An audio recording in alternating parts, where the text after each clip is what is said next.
All right, Roundtable Podcast. I'm your boy, Corey G. That's at Small Arms Danny, Sammy A, the graphic gangster, Trey Speed, and we got Anthony Oliveria in the motherfucking house today. It was not fucking small. It's brought to you by MaxEffortMuscle.com and Samuel Adams, Boston Lager. Yeah, shout out. Just the Haze all fucking day. Let's go. And shout out to Treadway. He's filling in for Kyle today. Yeah, shout out Treadway. So if the camera's on the wrong guy talking, it's Treadway's fault. He doesn't care. He won Jump Bros today. So yeah, he did win Jump Bros too, the fucker. Jeez. Anthony, first off, it's awesome to have you back, dude. Yeah, dude, it's awesome I miss to be you, here. bro. It's been a little while. I know it's weird. You slide right back into the rotation with talking to people and shit when you show up and stuff, but I miss you guys. It's crazy out here. I want to say before we start, first of all, thanks for having me. Second of all, every time I show up here, people who don't know what goes on here, they don't get it. I don't think. Yeah. They see all the fun stuff you guys do, and I don't think they see all the work. I think it's important for people to fucking hear that. Thanks, Anthony. So props to you guys, because every time I fucking come in here, there's some new shit that's already been done, and then there's other shit that's getting done on top of that. And I'm like, that's you true. guys have longer days out here than I do. There's always some extra shit going on. So the place looks great. I'm really happy to be here. Hell yeah, bro. First off, you moved away how long ago? Is it 10 months? 9 months. It was December. 9 months to go open a business. You've been on the show multiple times, so I just want to pick it up. You obviously leave the night crew on good terms, right? So you're leaving your crew, which you love, which has Dave Hoff in it. Best ever. You're going to buy out a business, so you're doing in-person training, membership. You're taking a leap, and you're getting back around your family, which is fucking epic. Huge. So as you left Columbus, which you were here for how many years? Almost 6. Okay, that's a fucking grip, bro. Mm-hmm. And you get back home. Now, we haven't seen you in 9 or 10 months. What has transpired, which I know is a lot, bro. But give us a download on what your life's been since you left. First of all, I had probably one of the biggest nightmares ever. 2 days after we filmed that podcast here, my movers didn't show up. My wife had already left, and I drove entrepreneurship. Myself. Dude, I was guess she had left, and then they never showed up, so she was gone with the dogs, and what the fuck? It was I ended up renting a 22-foot or 24-foot U-Haul, towing my truck, and packed all my shit myself. Drove straight from here. I was dude, I pulled onto Hilliard Rome Road and fucking Hilliard and I just looked at the GPS and I'm like, I shouldn't have fucking done this. This is bullshit. It's 16 hours because the thing would only go 55 miles an hour. And I'm fucking dude, brutal. By myself, just I'm a machine. I want it. David Goggins. Dude, I showed up. I filmed a Mental Monday at 4 o'clock in the morning in a fucking parking lot. I propped it up on the seat and stood while it's pumping gas, and I'm fucking Mental Monday. And it was one that was just no one can save you. Yeah. The only person is you. Yeah. So fuck everything. And you have to do shit like that, bro, if you want to win. It was crazy. So we lived with my folks for 3 months, and it was an hour drive each way. Okay. So we were getting up at 5:45, which sounds like sleeping into you crazy motherfucker. But we were getting up there, driving an hour to the gym, and we were at the gym all day. When we showed up there, it was no disrespect to Brian, but he had been checked out for probably 2 or 3 years. He was done with the business. There was ripped up carpet everywhere. The place was a fucking mess. And so we spent probably the first month cleaning it, and then we had to refloor it. It took me 3.5 hours just to get the mats downstairs to the fucking place. Dude, moving those stall mats suck. Fuck those things. Yeah, dude, bro. It makes me want to murder everyone. Yeah. Tell us how you really feel. I never want to touch those things again. So we got it all set. We did the walls and all this stuff, and kind of that was a crazy time for me. I think we talked a little bit then, but it was we're driving an hour each way. And we've got a morning session, and then there's the dead time in the middle of the day, gym, there always is. But we can't go home during that. It's too far. So I'm trying to sneak in a training session in there for me. By yourself? Yeah. Or with Val? Yeah, with Val and one other dude, and it was just kind of a shit show. So I hurt my back pretty good to the point where I couldn't hand out any bench over 135. I lost 25 pounds, tore my pec, just everything that could possibly go wrong was going wrong. But at the same time, it's I had all the shit with trigger warning, because that was a 60+ hour a week job. You know how it is. you're never like people like how many hours a week do you work and like how many hours are there in a I week? can't even answer that question. Like, I'm working when I'm taking a shit, bro. Like, I get up for a meet. I'm working when I take a shit. Like for real, like it's true. Like you sit down, you're like, oh fuck. Yeah. Pull that clip. Yeah. Like going to this last So meet good. that I did, like we literally woke up in the morning and Val's driving me to the meet and I'm coaching people driving to him. Like I just work. Like that's just, you know. So during that time, it was like Val would drive. I would be in the passenger seat, fucking falling asleep, trying to type on my computer programming because, you know, I'm still dealing with 30 plus lifters in my group, plus the Patreon, plus everything else. Hell like, yeah. It was insane. At that point, Val wasn't helping me with any of the back end stuff with trigger warning. So I was still doing like all of my editing for my videos, all of my shit. Now you're doing it all. Now for my vlog, I video it and I send it to her. Yeah, that's cool. And she does that. Like, you know, it's Well, like, yeah, it's and Val not as- squats 700, everybody. Yes, That's she don't fuck Shout around. out. Just Yeah, say, she just don't saying. fuck around. Shout So, Shout out Val. so she does all of the like back end stuff for the business too, which is Hell good yeah. because like I'm the type of dude that if I'm under a car, I would never be under a car working on something. But in that situation, like, I'm not that person. But like, Yeah. if I needed if there was a tool that I could make work that was the wrong tool, I would make it work just to get it done. Val's the type of person that would get up and use the right one. Yeah. So she I'm handles- more like you, I think. Yeah, I'm like, whatever, I'll fucking Look, figure I it don't out. need a Phillips. She's like, fucking, I could use this flathead. Right, yeah. And she's like, dude, if we just do this paperwork now, if you can just focus for a second, we'll be set up. You married the right girl, Yeah, bro. oh yeah, she crushes. She crushes. So yeah, we're driving and I'm like falling asleep the whole time, like trying to balance all this stuff, losing weight. And then I got like skinny fat for a second because I was like, dude, it was terrible. I was like, all right, I got to put weight on. This is fucking bullshit. I'm 241 pounds. I haven't been this so small, in small. fucking years. Like for me, well, dude, I mean, like I floor You pressed- weigh like 260 normally, right? I floor pressed 520, right? I Yeah. tore my pec with, or 520. I tore my pec with 435. Wow. Like I was in a bad spot, right? Yeah. And so I'm like, all right, fuck But it. the flip side is your business stuff was in a good spot. It was good. So that's yeah. tough. It was hard because I'm like, all right, like at that time we weren't paying rent. We're stacking fucking Yeah. Dude, like we were still eating out of Tupperware 3 meals a day and going out to eat every day also and still saving crazy money because you know what I mean? Like, so it was a good spot, but it was really frustrating for me because I finally got to the point where I'm like, yo, if I can't train to the capacity that I want to, none of this is worth it and I'll work construction. There you go. Fuck this. Like, I'm not doing this. So we just put the hammer down, bought a house, like found a house. First house we looked at, we fucking bought. Hell yeah. It's like fucking 3 miles from the gym. So That's it's really, awesome. really Fuck cool. yeah. And like everything just kind of fell into place. I don't want to say fell into place because we forced the, like Yeah, you said yeah, before, yeah, like yeah. forced the fucking issue. Hell yeah. Like we made it happen. But those first 2 months were hectic as fuck. And then the third month, like we're like, we got to get, I love my parents.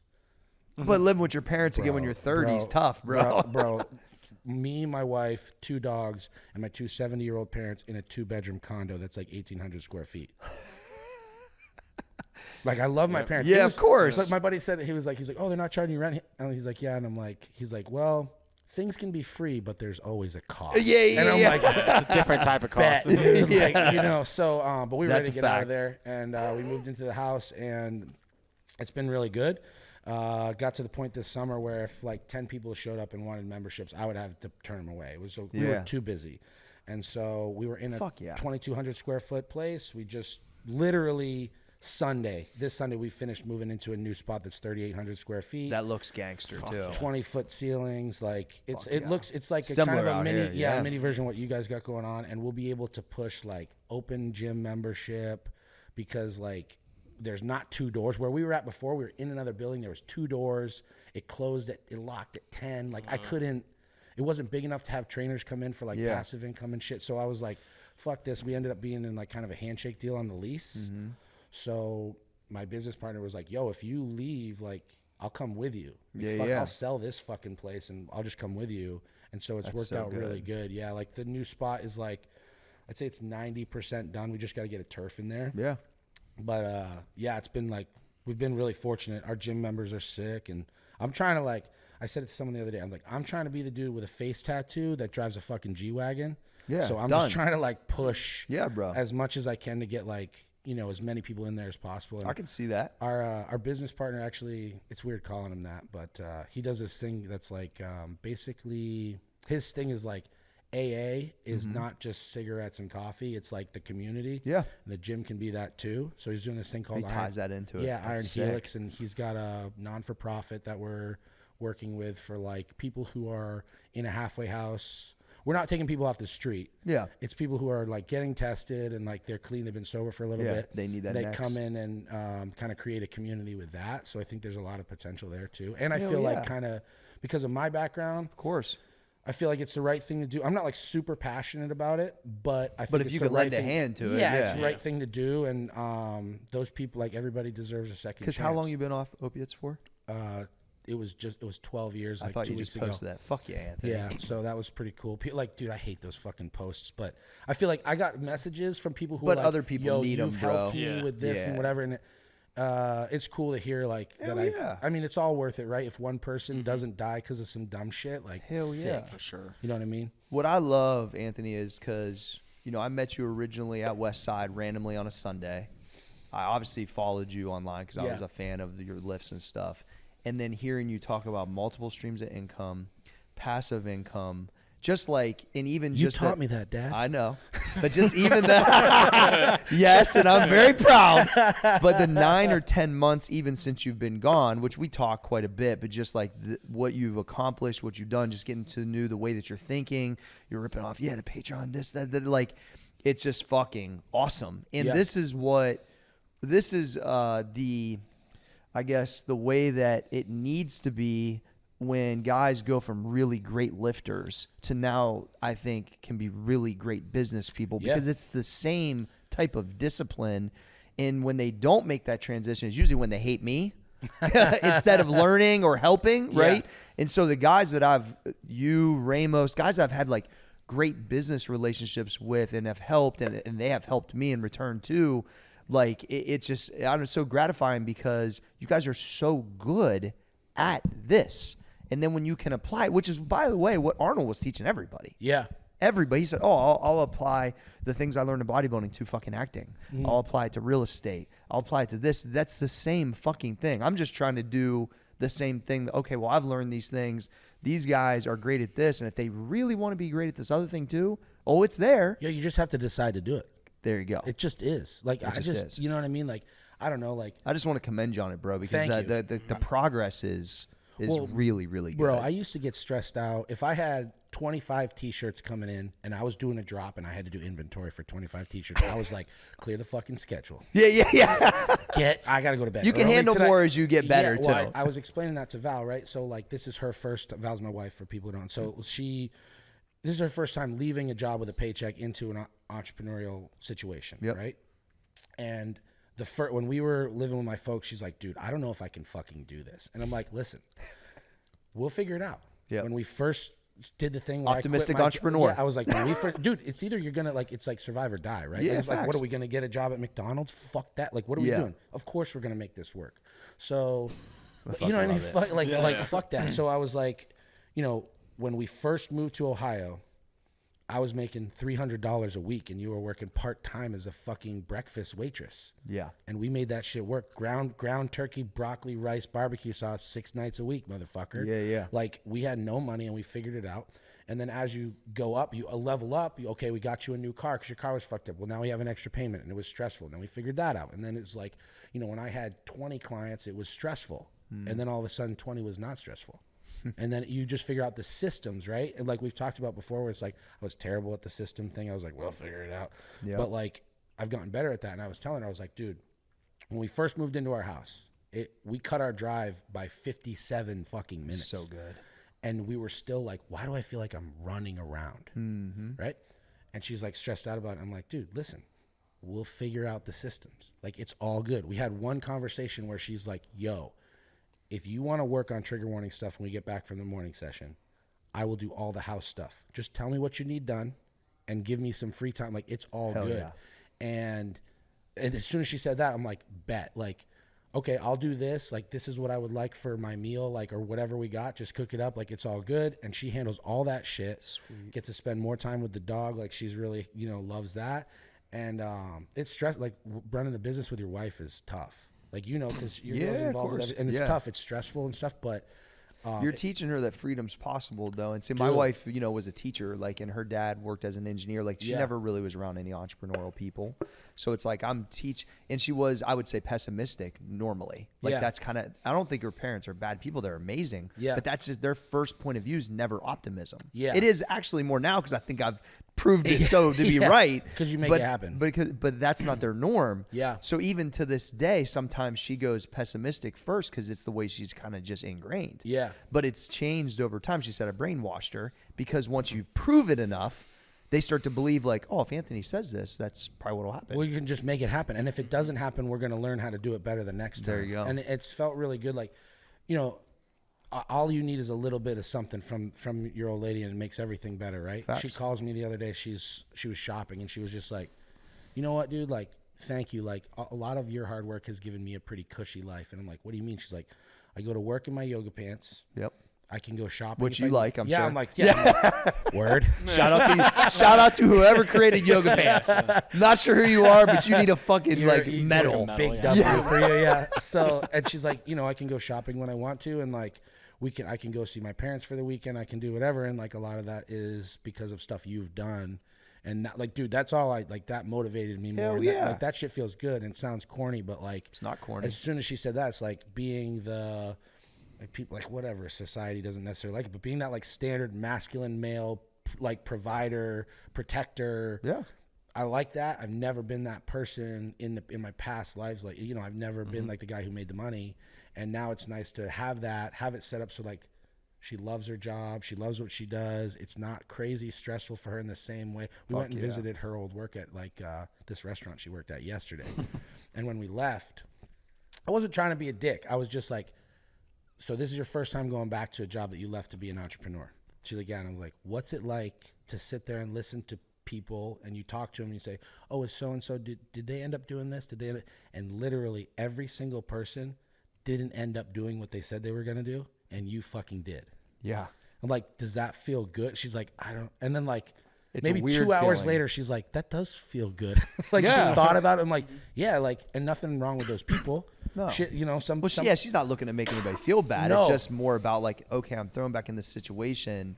And these people are still talking about the same thing they were talking about when I left. Yeah, and everybody there was like, how's work? And they're like, oh, this bullshit, this thing. And they're like, how's the gym? And she's like, it's fucking sick. Yeah.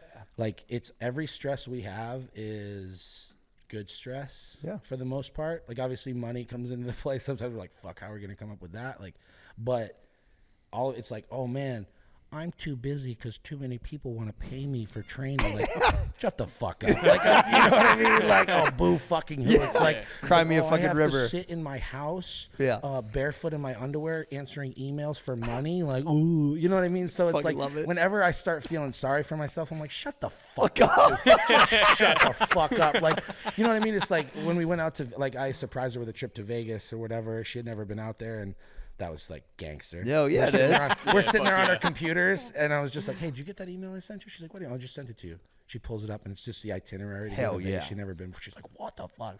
But, we go there, and that's awesome.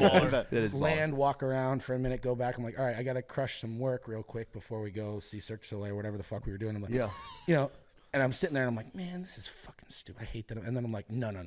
I'm in fucking Vegas. This computer right now has allowed me the opportunity to do this. And it's like, I'm not worried about the work that I've got when get back home. I'm just doing this now real quick, stay on top of it. And like, that allows me the freedom to do this. So I don't let myself do the victim mentality shit. As soon as I feel it start creeping in, I'm like, so what I do is when I complain about stuff, because these are my friends, I have to complain, and then they look like they feel sorry for me, I always go, don't cry me a fucking river. Yeah. It's like, but I need somebody to tell, you know what I mean? Like, I hit myself with the Dear Diary. I'm like, Dear Diary, today, go fuck yourself.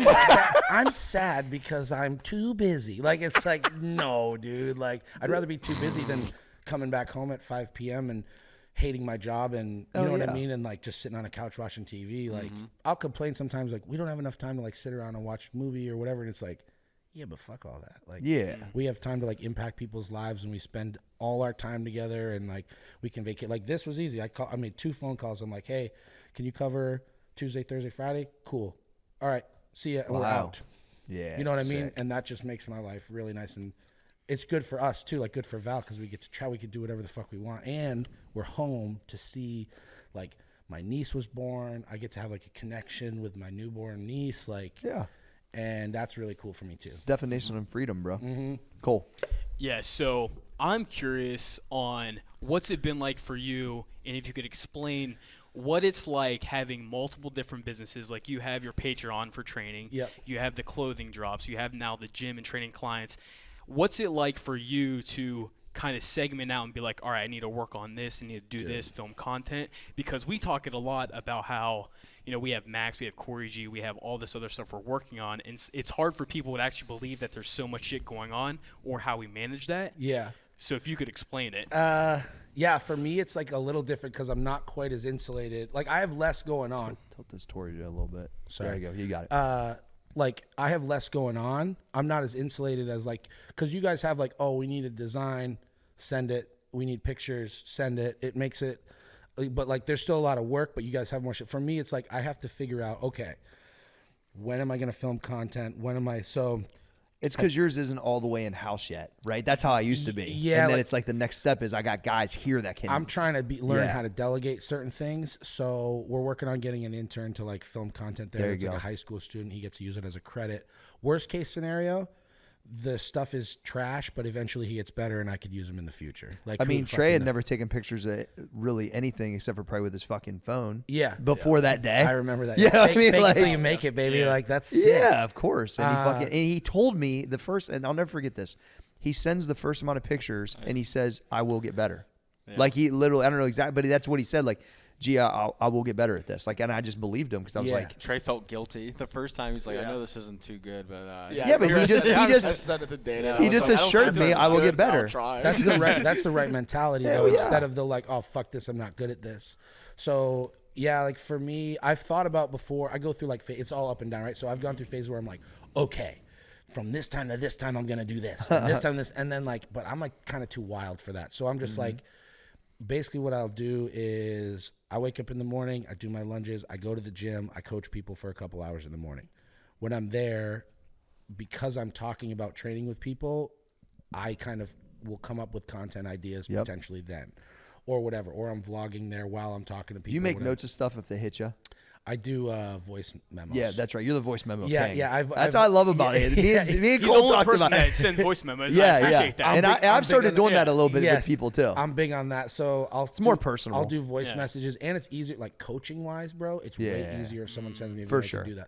So then I'll come home. I got a couple hours in the middle of the day, so I'll come home and do like all of the email stuff, which is like my Facebook group, my Patreon, all that shit. Any sort of like financial shit I need to deal with. I try and do it then. And then if I have clients, like depending on which day it is, sometimes I'll have clients like, 12:30, sometimes 1:30, whatever. And I'll go back like 20 minutes early and I'll just stand in the middle of the gym and be like, what's a thing that seems like everyone would know it already that I need to show people how to do? Like I just sit there and I'm just like, what pisses me off that people do wrong that they should fucking know? I'm like, oh, they suck at cable rows and they curl the cable rows. Okay, bet I'm gonna film that. Yep. And then I just film it and whatever. And then like I try to get everything done as it comes in so that I don't have stuff piling up. And that's like really can be kind of stressful sometimes. So the answer to the question is I'm still figuring out. What I do know is that I've gotten better at like compartmentalizing my stress. So when I'm at the gym and I'm dealing with in-person 17-year-old soccer athletes or whatever, I do not have my laptop open on the fucking reverse hyper. And I used to. I used to be like coaching someone, walk over like on the thing and then you're just giving 30% to everybody. You're not present. I would rather close that shit, put it down, and then like there's times where I'm like, hey Val, I'm gonna sit down outside the door. I gotta handle this shit. Can you watch in here? And she does that and I handle like I have to separate it because I thought when I first came out there, I was like, oh, word, I'll run the hooks on the monolith, walk over, do some coaching. I'll get everything done while I'm in the gym and it won't add any time to my work hours. Fucking wrong. Like, no, dude. I do feel like the gym initially caused my content creation to kind of go backwards a little bit, because I didn't have the free time in my head to like kind of put stuff together, and now it kind of elevates it. So it just depends. Especially with the new spot too. You're gonna be excited to create stuff, there's bro. all sorts of like opportunity there for like the filming. Like the film looks better in there because it looks more like a gym and less like a dentist office. Like it just is like lighting looks sick. Yeah, and it looks like a fucking powerlifting gym. Right. Well, that's all the the thing, way. right? And like we're the only gym like in the area that has monolifts. Yeah, you got and 3 all that. monolifts. I saw 3 monos, 3 deadlift platforms. Every yeah. bar you can think of, 2 belt squats, 2 reverse hypers, GHDs. Like plenty. We have a plyo, like the OG plyo swing, which is sick. Hell yeah. Good girl, bad girl, fuck it. Like everything you could possibly imagine. And then also like strongman stuff. Yeah. So stones, kegs, all that shit. Sick, dude. And now we have the space outside too, so they can do all their like heavy strongman shit that makes a mess fucking outside. And Tons of sled work too. Yeah. So basically, short answer to a long answer is like, I'm still figuring it out. It's just like you wrote, like it's like, you know how when you're training and you're like, oh, dude, fucking reverse curl is like just how my biceps grow. And then you just do reverse curl and then suddenly you're like, this is stupid. Actually, that doesn't work. I do this other thing. And like you go through phases where you're like, oh, dude, sets of 10 of everything. That's where the growth is. And then you do that until it doesn't work. And you're like, oh no, I'm an idiot. I'm going to do it this way. That's how I feel about how I run my business. Like I'll be like all in, be like, yeah, motherfucker, super diligent schedule. I need this, and then I'll just like burn it all down and be like, I'll just do it as it comes. Creatives don't work only in a box. That's why I can't be in a cubicle, dude. It Correct. don't fucking work for me. So like for me, you know, we have this sick setup. I shoot, I don't know, 150 daily fires here. I don't think I've shot the last 30 here. I've done them on my phone. This is true. You know what I mean? Just because that's what's felt like the vibe for Yeah. me. So it's like I think now what I've tried to do better is give them blocks 3 and 4 at a time, and sometimes I'm good at that, sometimes I'm not. Yeah. But if I get rolling, I could do 10 in a day. You know what I Yeah. mean? So I try to feed the machine when it can be fed. Yeah. And then the other times, like that's why I need these guys keeping me accountable to do what I need to do for the business, because sometimes it ain't there. So it's like it's tricky, but you got to rock when it's rocking. well, though. yeah, sometimes I get an idea for something and I'm like, I got to do this right now. fucking now. Yes. Because I've got like sometimes the delivery, because like, you know how you see stuff online, someone will post, especially in the fitness world, like you see someone post something and you're like, man, that's a awesome idea, and you delivered it so poorly. yeah. And your content is so ass that no one is going to see this, right? Yeah. But like, if you get the verbiage right, sometimes I'll say something to someone in the gym and they'll be like, yo, like I said, what did I say? It was like, you only have one shot. You only have one chance to do the first rep right. Yeah. I just like yelled that at someone in my training group. And Val was like, write that shit down. Yeah. And then I made a post out of it. Hell yeah. And it was just something that organically, I said that the other day, this dude was squatting, like had his elbows up like this. And I was like, you're squatting like a fucking bulldog, dude. And he's like, yeah, I don't know. It's not a compliment. I go, I need less bulldog and more German shepherd. And That's good, dude. That's good. I was like, more proper chest. Write that shit down, you know? with that. So like, sometimes stuff like that just happens where we're like, okay, like we're going to make content of that in the future. And So this I is think- your job. Yeah, it's wild. It's fucked. Sometimes I'm like, is this like, Did this did I really work? Yeah, man. Like I get like I think that all the emotional time. about it. Sometimes I'm like, man, like I am such a fuck up my whole life. And then all of a sudden, like this sort of happened. Like I told Val, I think I might have said it the last time I was here, but when I moved out to Columbus, I had $600. Like that fucking whole cliche story. Panora tells the same thing. Yeah. We're disenfranchised idiots that were like, fuck it. Like, Live in whatever, my car. throw my life away and see if this works. But I literally But the thing is, it's true with a didn't- lot of the guys. Yeah, like we're just like, oh fuck it, I guess we'll just see. And I, for some reason, like when I was driving out, I remember being like, all right, I got $600. I don't have to pay rent. I'm making $250 a month from the 5 people that I'm training online. How long can I make this last before I have to go back home with my tail between my legs? Hopefully I could do something cool before then. Yeah. And then it just the answer is 6 years. Yeah, And then you went home and bought a gym. Exactly. Yeah. So like it just like it's crazy how it worked out. So sometimes I'm shocked at myself, like that I could do this stuff. You know what I mean? And now it just seems like I do you know said, what you mean. Once you do it, like you said it to me when I was like, I've talked to fucking 6 banks and they will not give me this fucking loan. I don't know what to do. On paper, I can pay these, and you're like, that's what separates, like the thing that separates someone who's successful in this business are people who keep swinging, they go, and the people who stop swinging, and it's the same thing with lifting weights. You got it. Boo-hoo, you bombed out of 3 meets. Are you going to fucking quit powerlifting, you dork? Like, no, you keep swinging and you come back for another one. You know what I mean? And it's the same thing with this. So, that's a great parallel. It's all the same, dude. Like you're either, all the same. Dude, winners fucking win. Like you either are a person who accomplishes things or you're a pussy and you don't accomplish things. I'm gonna eat some shots. I'm gonna eat some shots every now and again, but I know I'm gonna win ultimately. That's what I'm saying. Like, and that's sort of like that whole, all those cliche things like get knocked down 9, stand up 10. It's like just part of it's it. real.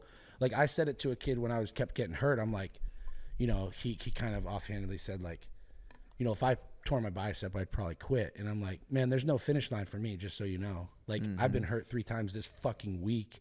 I have to put my belt on to fucking hand out 2 plates to someone because my back is fucked up. Just you can what it miss is. me with all that. Like I'm gonna keep swinging, keep showing up. Hell yeah. And you know, this dude Mike Burrow, he said something really interesting to me. He runs this gym called Windham County Strength in Connecticut. Awesome dude. He's 43 or 44. He's broke. Shout out Mike. Broke his forearm, torn both quads off. Like he's a savage. And he's like, you know, listen, like when I get hurt, it's annoying, but like I'm not gonna stop lifting.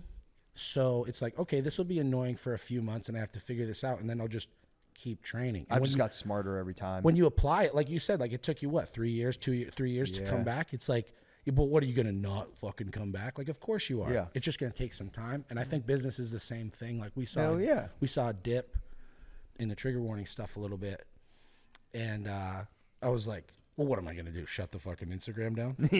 No, I'm just gonna ride this out, keep putting out good content, and it'll come back. Yeah, that's why I keep telling my kids I'm about to be a fucking TikTok star next. I'm just gonna get hot again, and then motherfuckers we're gonna bring new people in for Corey G, for Max, for the podcast, for everything. It's like just inevitable. Yeah, because I'm going on some Tom Brady shit. I ain't going nowhere, bro. No, it just this is. It's what am I gonna do? Shut it down when I'm about to go make all time numbers? No, fuck out of here. It's just like brushing your teeth. Yeah, like bro. it's just something you do. Like I don't need, and I do it twice a day. I don't need motivation. Yeah, you know what I'm saying? Because like it's super easy to do all this stuff when you're motivated, but the difference is like they said, like discipline. Like discipline creates freedom.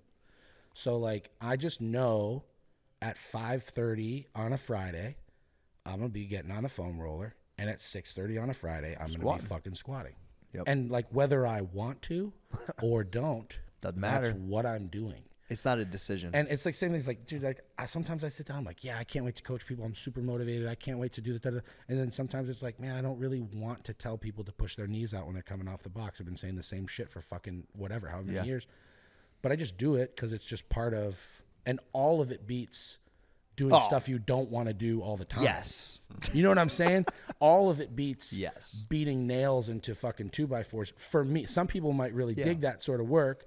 For me, it beats it every time. My worst day at the gym is better than my best day when I was doing demo and bathroom remodels and all that, painting on a fucking 30-foot ladder. Get the fuck out of here. Yeah, fuck that. Danny. Hell no. You've said it multiple times and then kind of rewinding back, and it's something we say here all the time, but figuring things out, like kind of as you go. Yeah. Like there's never, there's going to be constantly iterations and iterations of things. So you said that you were super anxiety ridden with the 25 shirt, drop or whatever. Yeah. And then now you clearly are, obviously confident in the squat bar, but like with your own business and stuff like that, you bought a business and everything. So like how kind of like connect those two dots? Like how did you go from this person and then what kind of happened along the way, or what were some impactful things for you? So I think part of it is just having more stuff thrown at you. Like I had one situation where we had a big drop. It was 3 shirts, socks, and banners. And I did the promos for them, and I was like, I had been, posting them, whatever. And people were stoked. I think we did 70 or 50 shirts of each, like 50 shirts of each. And we had the banners. So I pumping it up. I did the promo video like, yo, Friday, this, and this. And then I'm looking at the shirts and I'm like, these are fucked up. I remember this. I do not like the quality of these shirts. As long as it's not worth getting into the specifics of that, but I was like, I can't sell these. I cannot do it. I will not do it. Smart. The socks, the banners were tight. Like, they looked great. I had those in hand. The shirts were fucked. So I'm like, how am I going to, I called you and I'm like, dude, I don't know. I'm fucked. Like, so I'm thinking this. And I was just like, what if I say, make a video, the quality of these shirts are not what I wanted them to be.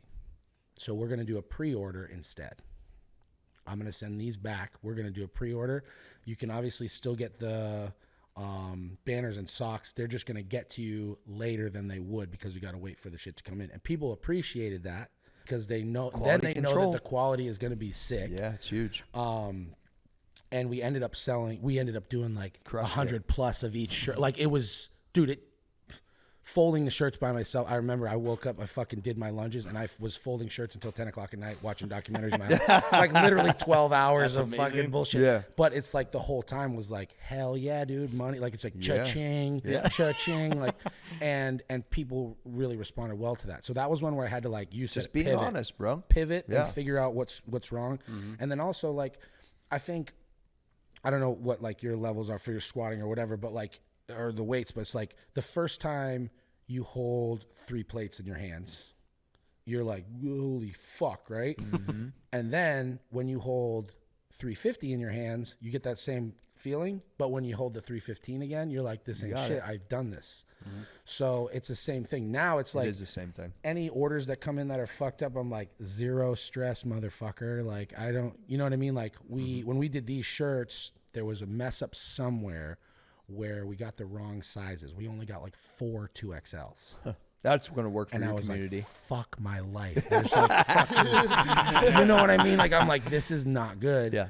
But then Val was just like, dude, like, we only order 5 2XLs, by the way, here at Max. Just to give you this. I'm like, this ain't gonna do it. So I was like, she was like, dude, but who cares? Like, this is gonna give some of the smaller people that miss out because you only do 2 or 3 shirts or whatever to get them. And we ended up almost selling out anyway. And I had several guys hit me with like, oh, bro, you sold out of 2XL. I'm like, well, we'll rerun these shirts first of all. So that's, you kind of get a second bump from that. And 2 weeks later, I released different shirts that I had like, you know, double or triple the amount of the bigger sizes, and they all fucking flew because people were hungry for merch. And it's like, you're gonna miss sometimes. And like, I just don't stress it as much anymore. It's just like, I kind of had stuff thrown at me so much. It's really good to have Corey in my back pocket to be like, dude, what do I do? Like, what do you think? Like, with this situation? But I also just like, I'm really good at closing my eyes and listening to people that I believe are better than me. So like, when Hoff tells me something, I'm like, I don't give a fuck, bro. You tell me anything, I'm doing it. I said it to him on Wednesday. I was like, I did 680 off of one board. He's like, what's your best? I'm like, 705. He's like, take 735. I was like, my best. Yeah, I don't know. Like, let's go 7. Because that's how Hoff operates. 710. He goes 715. Just do exactly. Deal. And I go, dude, I'll literally, if you told me to put 800 on it and I could do it, I'll fucking take it right now. Like, you tell me what to do, I'm gonna do it. Fuck yeah. And the same way, like, the first time we spoke on the phone, like a real business conversation, he told me a bunch of ideas. I looked at him and I'm like, yep, I'm going to apply this because this motherfucker knows way better than me. I'm driving a 2005 Prius at the time with 300,000 miles on it. Like, you know what I'm saying? Like, I'm living in a fucking 600 square foot, 1-bedroom piece of shit apartment. And this dude's telling me what to do. I'm like, I'm going to listen to him because he drives the rolls. Shout out to the rolls. like, not to pump your tires, but it's the truth. You know what I'm saying? So like, that's really helped me too. Cause I have no ego with it. Like, I have an ego. That's because you actually want to get better in both. Yes. Like, I have an ego when I get under the bar. I'm like, who's the baddest motherfucker here? Yeah. Me right now. Yeah. But I have no ego when it comes to when I come out from under the bar. Val looks at me the other day. So I miss benches like up here, like real close. And I get on people for soft takeouts. Okay. I think I've probably said it to you before. Yeah, sure. I get on people about that. So I'm bitching about my bench and all this stuff. And Val pauses the show we're watching. She's like, can I say something to you? And this was like hours after I had been bitching. This was like, and I was like, sure. Like, I'm thinking something like, are you pregnant? Like, what? What's the story, right? And I'm like, she's like, I think you'd have a better time benching if you fully locked out your reps. I need you to know that. I was just like, just like, she's like, you know what you get on Frankie for? Like for taking out, she's like, that's what your bench looks like. Ramos used to tell me that George used to tell Ramos, this is what the group used to say on Sundays, that if you take it out soft, that basically your stretch reflex returns it right to the soft position. Yeah. Instead of taking it out already fully locked and then. And if you're locked, it sits on your bones instead of your triceps, so you have a little bit more time to let the weight settle, whatever. Yep. But like years ago, I would have been like, don't fucking tell me what to do. But I was just like, yo, I mean, my wife benched 429 at 198 pounds as a female. I'm going to listen. She's a way better bencher than me. And she's got the eye. Yeah. For so it, bro. I just was like, yep, you're fucking so like badass. 100%. I'm like 100%. I'm just going to listen to you. And my bench has, in like 4 or 5 weeks, now, like that video I sent you, like I got to hear with the 715. I just kind of like bonk, finished it. It's because all of my speed work, I've been like bang, every single one of them. And so the no ego thing, it's like, I think that's allowed me to kind of progress in these areas, because like at no point am I thinking, I'm not asking you how to do business better with an idea in my head of what I think you're going to say. I'm asking you because I need the whiteboard talk. We need to do the thing where you teach me stuff based on your experience. And then you can figure out, sort through it and say, yo, I like this, I like that. You know what I mean? Yeah. Exactly. So that's like how it's just literally, it's been like doing like progressive overload with my business. Yeah. And like now it's like, dude, we get an order of t-shirts, me and Val fucking put on some Fleetwood Mac and let's rip these fucking orders out. You know what I mean? Like we just handle it. It's not stressful anymore. It's like a notch of confidence every time you encounter something. Well, you're so scared that you're going to like send someone the wrong t-shirt. And then when you do send them the wrong one, it's not a big deal. You're like, bro, I'll give you your money back and I'll send you another t-shirt and I'll have a fucking customer forever. Yeah. Instead of it being like this, like, oh my God, I have this email. It's long game, bro. Long game. Yeah. Fuck it. Like I just handle it as it comes. Love it. So. Trayvon, your turn, brother. Yeah, I loved like the statement where you said that like you have that like when you get under the bar, like when you're actually under the bar, you have an ego. Yeah. But as soon as you're not under the bar, then you don't have like an ego. I fuck with that. Yeah. I really like fucked with that one. And so like my question would be then is like how do you battle that like that ego then when you're like versus like when you are under the bar and then like when you're not under the bar, because I think like an ego is something that like people battle like so much, especially when it comes like to lifting, because you see that like with people when they're under the bar, like that's like the mindset that you have to have under the bar, but that's not the mindset that you like, can carry that like in your life. It's a switch, bro. You got to learn how to flip the switch, and you see it at meets all the time, like guys who step in and from the moment they walk in the door, they're like, nah. It's like, hey, dude, it's a 12-hour day, bro. Like, you need to chill. And so learning how to flip that switch, the answer is like, it's fucking hard, and I still struggle with it. Like I've definitely had moments where like I've said like, you don't fucking tell me what to do. Are you fucking crazy? Yeah. Like, you know what I mean? And then it's like, no, you do tell me what to anybody. I'll accept information from anyone because I can't see me. Yeah. You know what I mean? And so like, I struggle with it too, because especially that's like, a great statement, by the way. What's that? I can't see me. Yeah, exactly. Like I can only experience what I'm feeling, right? So I really have struggled with that in the past, where like I've pretended to be humble, but in my brain I'm like, nah, motherfucker, like what do you know?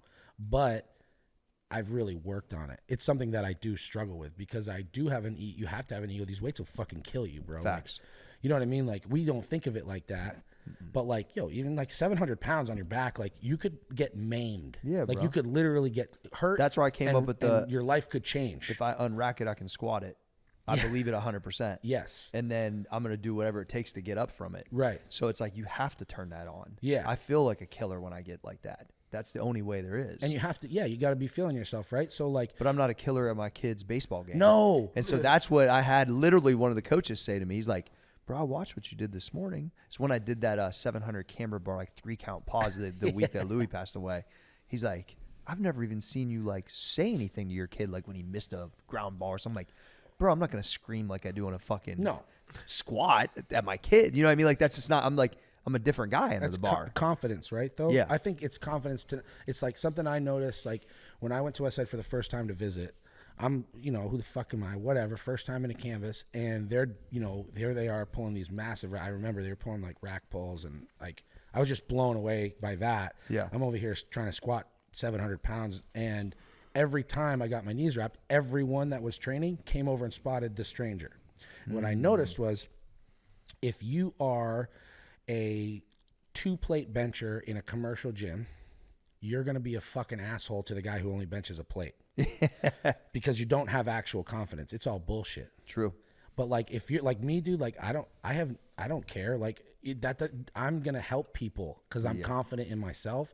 And it's like, the better you get at something, the less you have to front. You got it. So like, it's even with business and shit, like you can tell the people who are not confident online coaches because they talk about how fucking good they are. I don't need to talk about how good I am. Yeah. It's just the optics are there. Like if It's you like want to Matt know, trying to talk about how tough he is. When you talk to Matt Brown, you can he could kill everybody. dude, in here. he doesn't have to. He doesn't have to flex that. No. because it's like, dude, that guy will throw an elbow and break your fucking jaw. Yeah, exactly. And he knows it. You know it. Everyone knows it. So like, It's the same thing. Yeah. I think it's a confidence thing too, where it's like, bro, you don't have to be the biggest, baddest motherfucker at your son's game because like, you already proved you were the biggest, baddest motherfucker at 4 a.m. Yep. And then at 9 a.m. when you were doing business deals, and then so on and so forth. So when you go there, it's like, I am who I am, take it or leave it. You know what I mean? And that falls in line with my whole shit with the Stay Hated stuff. Like it just is. I am who I am, and I'm confident in that. Fuck with it. People have a hard time with that. So I think this is what we should do. I think we'll do this as a part 1 because this was mostly business stuff catch up, and I think we do a part 2, West Side lifting stories, and kind of get into some of that stuff. That's cool. Does that sound good? I'm into it. Let's take a quick break, and we'll be back for part 2. Cool.